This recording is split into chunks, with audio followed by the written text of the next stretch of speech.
Assalamualaikum warahmatullahi wabarakatuh. Halo, perkenalkan kami dari kelompok 3 Program Studi Administrasi Bisnis semester 4 Sisip Indah Putra Banjar akan mempresentasikan atau memaparkan materi mengenai hubungan sistem informasi dengan manajemen di area fungsi, akuntansi, dan keuangan. Nah, sebelum kita masuk ke dalam pembahasan inti, kita harus tahu terlebih dahulu mengenai peranan sistem informasi di dalam sebuah bisnis. Di dalam sebuah bisnis, sistem informasi akan sangat berperan penting, baik itu di dalam bisnis yang skalanya kecil maupun bisnis yang skalanya sudah besar. Nah, kita lanjut ke dalam pembahasan materi mengenai hubungan sistem informasi di dalam manajemen atau organisasi di area fungsi akuntansi dan juga keuangan. Yang pertama ada sistem informasi keuangan. Sistem informasi keuangan adalah sebuah sistem yang berbasis komputer yang digunakan untuk memproses atau mengolah data finansial di dalam sebuah organisasi atau bisnis. Sehingga sistem informasi keuangan ini mempermudah dalam pemenuhan informasi mengenai status keuangan bagi para tim manajer di sebuah perusahaan ataupun sebuah bisnis. Selanjutnya mengenai fungsi sistem informasi keuangan.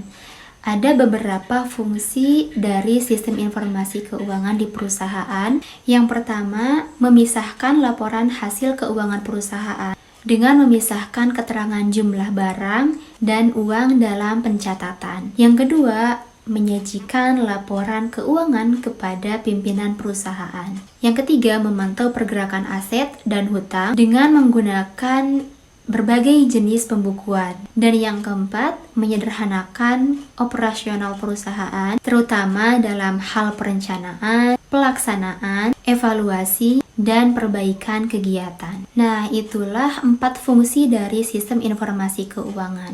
Untuk selanjutnya, mengenai pembahasan yang lebih mendalam, akan dijelaskan atau dipaparkan oleh rekan-rekan saya. Lanjut, di sini ada tujuan sistem informasi. Sesuai dengan prinsip murah, tujuan utama dari sistem keuangan adalah memberikan informasi keuangan secara cepat dan tepat waktu. Menerapkan prinsip aman, selanjutnya keamanan juga merupakan tujuan penting dalam sistem informasi keuangan, memenuhi prinsip murah. Selain cepat dan aman, SIK harus efisien secara biaya. Adapun contoh sistem informasi keuangan, sistem informasi akuntansi, accounting, seni dalam mengukur dan menginterpretasikan aktivitas keuangan. Adapun audit internal melibatkan evaluasi objektif terhadap sistem keuangan dan kontrol internal suatu organisasi. Adapun intelijen keuangan, tanggung jawab intelijen keuangan adalah mengumpulkan data dan memproses data berbagai data internal di lingkungan perusahaan. Untuk selanjutnya ada sistem informasi akuntansi atau accounting, merupakan suatu sistem yang terdiri dari berbagai formulir, catatan, dan laporan yang telah disusun dan menghasilkan suatu informasi keuangan yang dibutuhkan oleh perusahaan.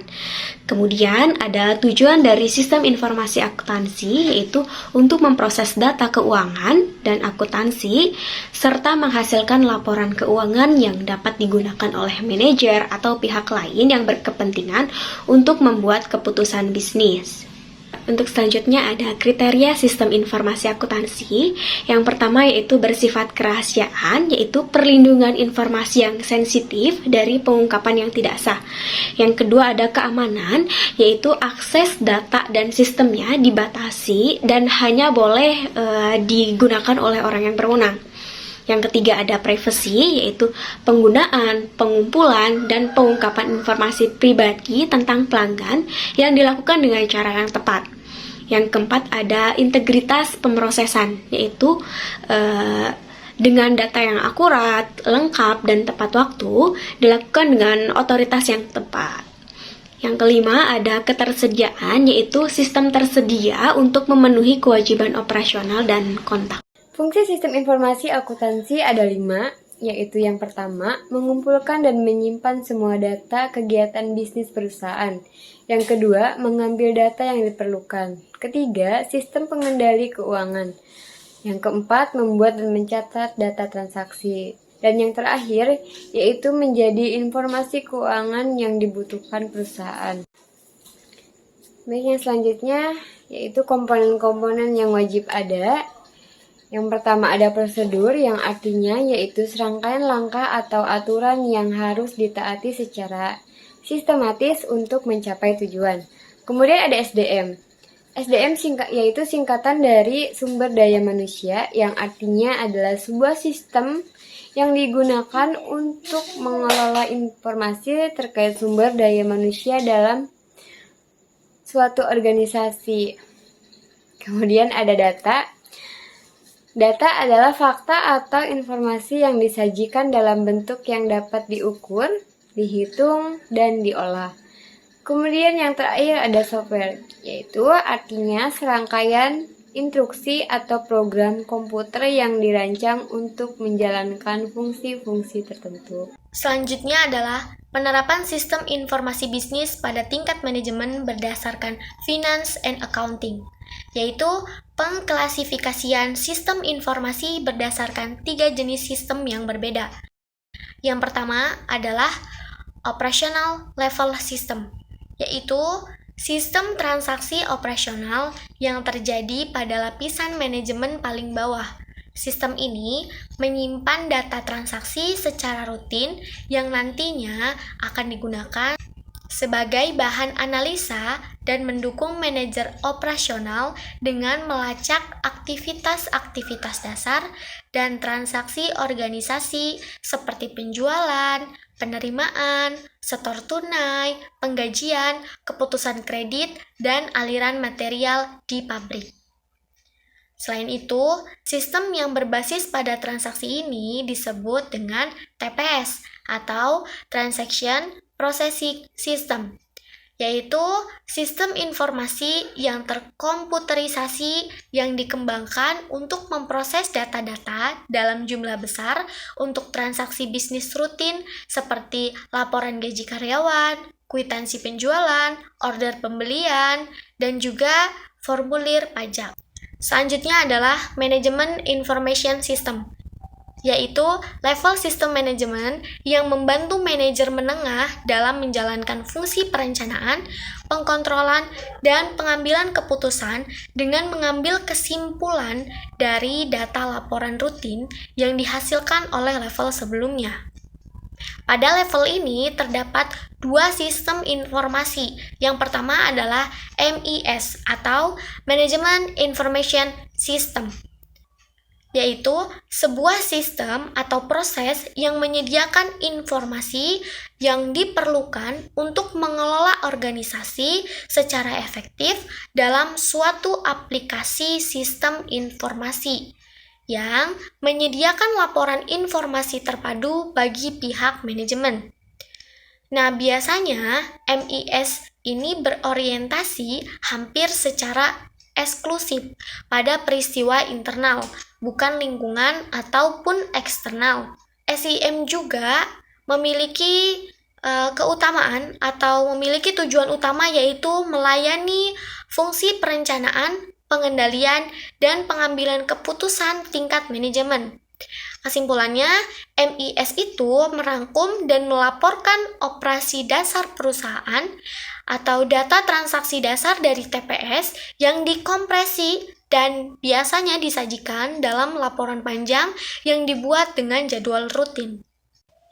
Yang kedua adalah DSS atau Decision Support System, atau sering disebut juga dengan sistem pendukung keputusan, yaitu interaksi sistem informasi berbasis komputer yang menggunakan model keputusan dan database khusus untuk membantu proses pengambilan keputusan bagi manajer, yaitu biasanya membantu manajer membuat keputusan yang unik, cepat berubah, dan tidak mudah ditentukan sebelumnya.